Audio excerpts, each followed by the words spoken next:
Micro finance ಕಚೇರಿಗಳಿಗೆ ಬೀಗ ಹಾಕುವ ಚಳವಳಿಗೆ ಕರೆ ನೀಡಲಾಗಿದೆ. ಮೈಸೂರಿನಲ್ಲಿ ಇಬ್ಬರನ್ನ ಬಲಿ ತೆಗೆದುಕೊಂಡ ಕಾರಣಕ್ಕಾಗಿ ಅನ್ನದಾತರು ಈ ಚಳವಳಿಯನ್ನು ಆರಂಭ ಮಾಡ್ತಾ ಇದ್ದಾರೆ. ಕೇಂದ್ರವು ಅಂಬಾನಿ ಅದಾನಿಯವರ ಸಾಲ ಮನ್ನಾ ಮಾಡಿದೆ. ಕೇಂದ್ರ ಸರ್ಕಾರ ದೊಡ್ಡ ದೊಡ್ಡ ಶ್ರೀಮಂತರ ಸಾಲ ರೈಟ್ ಆಫ್ ಮಾಡಿದೆ, ವೇವ್ ಆಫ್ ಮಾಡಿದೆ. ಇಲ್ಲಿ ಜೀವನ ಸಾಗಿಸಲು ಸಾಲ ಪಡೆದಂಥವರು ಆತ್ಮಹತ್ಯೆ ಮಾಡಿಕೊಳ್ತಾ ಇದ್ದಾರೆ.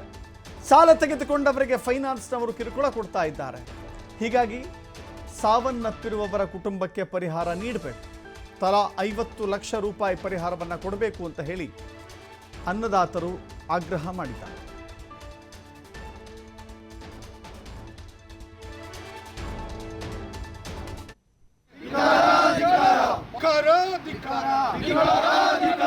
ಗ್ರಾಮೀಣರನ್ನು ಸುಲಿಗೆ ಮಾಡ್ತಿರೋ ಮೈಕ್ರೋ ಫೈನಾನ್ಸ್ಗಳಿಗೆ, ಗ್ರಾಮೀಣರನ್ನು ಸುಲಿಗೆ ಮಾಡ್ತಿರೋ ಮೈಕ್ರೋ ಫೈನಾನ್ಸ್ ಕಂಪನಿಗಳಿಗೆ, ರೈತರ ಮಹಿಳೆಯನ್ನು ಆತ್ಮಹತ್ಯೆಗೆ ದೂಡಿದ ಮೈಕ್ರೋ ಫೈನಾನ್ಸ್ ಕಂಪನಿಗೆ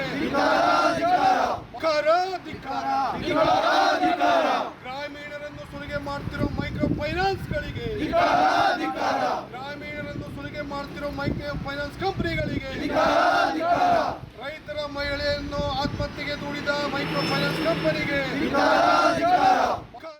ಕಳೆದ 10 ವರ್ಷದಲ್ಲಿ ಕೇಂದ್ರ ಸರ್ಕಾರ 2% ಇರೋಂಥ ಬಂಡವಾಳಶಾಹಿಗಳ 15 ಲಕ್ಷ ಕೋಟಿ ಸಾಲ ಮನ್ನಾ ಮಾಡ್ತಾರೆ.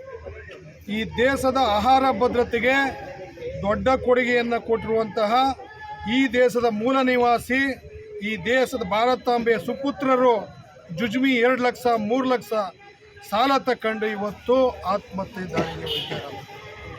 ಇವತ್ತು ಗಾಂಧೀಜಿಯವರ ಗ್ರಾಮ ಸ್ವರಾಜ್ಯವನ್ನು ಮರುಸ್ಥಾಪನೆ ಮಾಡಬೇಕಾಗಿದೆ. ಗ್ರಾಮಗಳನ್ನ ಕಟ್ಟೋಂಥ ಕೆಲಸ ಆಗಬೇಕಾಗಿದೆ. ಸ್ಮಾರ್ಟ್ ವಿಲೇಜ್ ಆಗಬೇಕಾಗಿದೆ. ಈ ನಿಟ್ಟಿನಲ್ಲಿ ಕೇಂದ್ರ ಸರ್ಕಾರ ಕೆಲಸ ಮಾಡಬೇಕಾಗಿದೆ.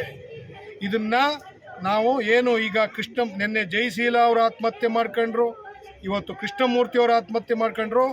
ಇದು ಆತ್ಮಹತ್ಯೆ ಅಲ್ಲ, ಈ ಒಂದು ವ್ಯವಸ್ಥೆ ಮಾಡುತ್ತಿರುವ ಒಂದು ವ್ಯವಸ್ಥಿತ ಕೊಲೆ ಅಂತೇಳಿ ನಾವು ಹೇಳೋಕ್ಕೆ ಇಷ್ಟಪಡ್ತೀವಿ.